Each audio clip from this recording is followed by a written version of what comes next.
श्री स्वामी समर्थ. नमस्कार मंडळी.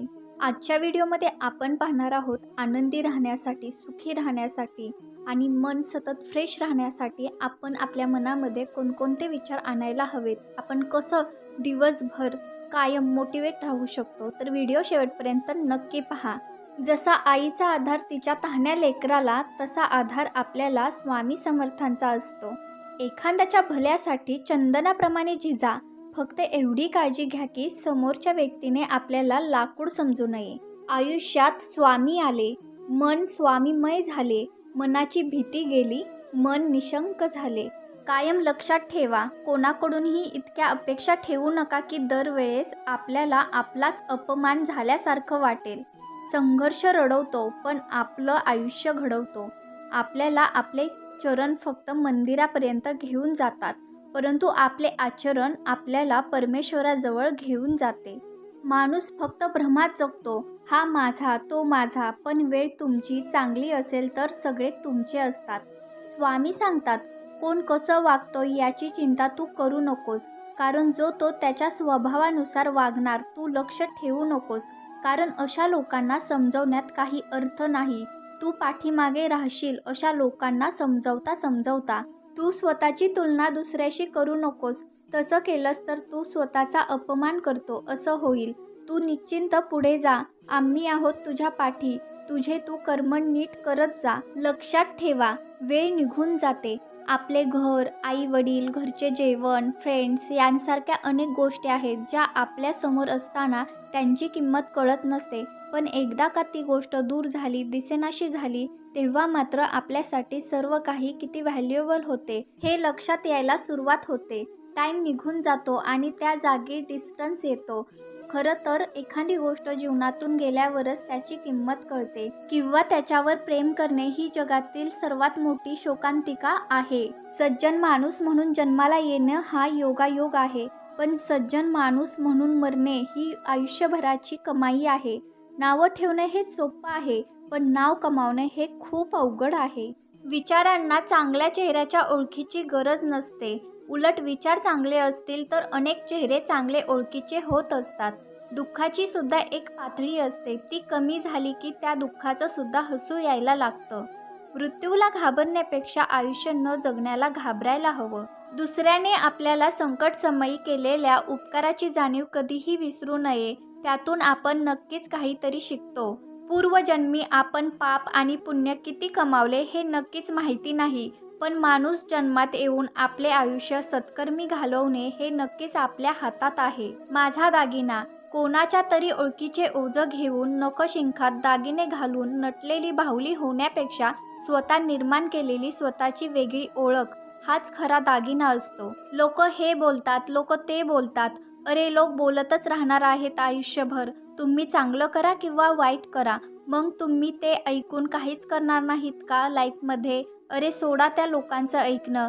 ते लोक तुम्हाला पोसायला नाही येणार आहेत, हे कायम लक्षात ठेवा.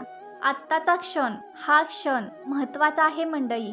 माहिती आहे तुमच्या लाईफमध्ये प्रॉब्लेम चालू आहेत, म्हणून तुम्हाला कशात इंटरेस्ट नाही राहिला आहे, पण हेच ते क्षण असतात जे दुःखात पण सुख देतात. उद्या आपण असू नसू कोणाला माहिती आहे मंडळी, म्हणून मस्त एन्जॉय करा आजचा क्षण, आजचा दिवस, कारण काही गोष्टी आणि दिवस परत येत नाहीत. प्रत्येक व्यक्तीकडे स्वप्न पाहिजेत, मग ते छोटे किंवा मोठे, कारण जेव्हा स्वप्न असतात ना तेव्हा आपला दृष्टिकोन बदलतो की तिथपर्यंत मला पोहोचायचं आहे, मग काहीही होऊन दे. स्वप्न म्हणजे स्वतःमध्ये एक मोटिवेशन असतं. स्वप्न सोपं नसतं म्हणून तर कोणी स्वप्न बांधत नाही ना, म्हणून अर्धे इथेच हारतात. आपल्यामध्ये दुसऱ्याचं भलं झालेलं पाहण्याची ताकद मनात असणं म्हणजे यशस्वी होण्याचा एकच उत्तम पर्याय आहे. तुझ्या अंतरात्म्यात आहे मी, तुला हरू देणार नाही. या कलियुगात तुला एकटे सोडणार नाही. ही झुंज तू खेळतो आहेस मनाशी, त्यात तुला मार्ग दाखवत असणार मी. भिवू नकोस, मी तुझ्या पाठीशी आहे. मोठा अधिकार, संपत्ती यांचा चिरकाल भरवसा मानू नये. अडचणी ह्या आयुष्यात नाही तर मनात असतात. ज्या दिवशी मनावर विजय मिळवाल त्या दिवशी आपोआप मार्ग निघेल. खूप अडचणी आहेत जीवनात, परंतु त्यांना सामोरे जाण्याची शक्ती फक्त तुमच्यामुळे येते स्वामी. तू कोणालाही फसवू नकोस. मी आहे तुझ्या पाठीशी. तुझी फसवणूक होऊ देणार नाही. प्राण गेला तरीही दुसऱ्या जीवाची हिंसा करू नका. कोणत्याही चांगल्या विचारांना कोणतेही विष मारू शकत नाही आणि कोणत्याही वाईट विचारांना कोणतेही औषध वाचवू शकत नाही. ध्येय साध्य करणे कितीही कठीण असो, पण जर आत्मविश्वास असेल तर अशक्य असे काहीच नाही. जर माझे नाव तुझ्या ओठाशी आहे तर घाबरतोस कशाला? मी सदैव तुझ्या पाठीशी आहे. शुद्ध अंतकरण ठेवून नाम घेतले तर भगवंताच्या कृपेचा अनुभव येईल.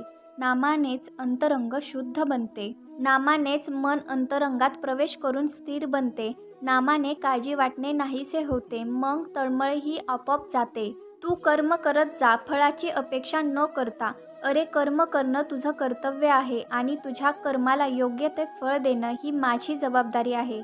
संकटांना कधी कंटाळायचं नसतं, त्यांना सामोरं जायचं असतं. विचारांवर लक्ष ठेवा, त्याचे शब्द होतात आणि शब्दांवर लक्ष ठेवा, त्या कृतीत उतरतात. कृतीवर लक्ष ठेवा, त्या सबबी बनतात. सबबींवर लक्ष ठेवा, त्यातून चरित्र घडते. चरित्रावर लक्ष ठेवा, ते आपले भविष्य घडवते. तू कर मत फिक्र जो हुआ नहीं, मैं करूँगा वो जो तूने सोचा ही नहीं. कोणाचीही त्याच्या सध्याच्या परिस्थितीवरून खिल्ली उडवू नका, कारण काळ इतका सामर्थ्यशाली आहे की तो एका सामान्य कोळशालाही हळूहळू हिरा बनवतो. तुझ्या अंतरात्म्यामध्ये आहे मी, तुला हरू देणार नाही. या कलियुगात तुला एकटे होऊ देणार नाही. असं म्हणतात की काळजी करणारी माणसं मिळायला भाग्य लागतं, पण अशी माणसं आपल्याला मिळाली हे समजायला जास्त भाग्य लागतं. जीवनात कधी दुःख आले तर आपले दुःख आणि वेदना जगाला सांगू नका. संकट नेहमी तुमच्यातली शक्ती आणि जिद्द पाहण्यासाठीच येत असतात. तुमची खरीखुरी श्रद्धा योग्य ठिकाणी असेल तर पाषाणालाही दैवत्व येते. तुम्ही कितीही चांगलं वागा, पण तुमच्याकडे जर पैसा नसेल तर तुम्हाला किंमत कोणीही देणार नाही. सगळ्यांना आनंदी ठेवण्याच्या नादात कधी कधी स्वतःचीच किंमत शून्य होऊन जाते. स्वामी सांगतात, ज्याच्या मनात समोरच्याला सुखी पाहण्याचा भाव असतो त्याच्या इतकं समाधानी दुसरं कोणीच नसतं.